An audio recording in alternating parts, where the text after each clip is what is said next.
These Victorinox replacement tweezers and toothpicks that come in these little packets from Amazon are absolutely useless.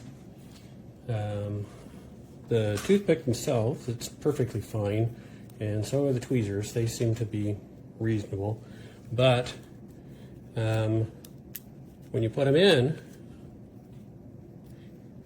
they become absolutely useless because you cannot take them out.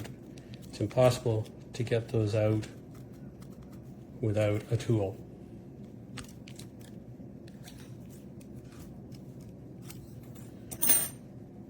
This is an original toothpick and an original tweezers, and you can see how they're nicely rounded to fit the body of the knife, and they come out perfectly fine.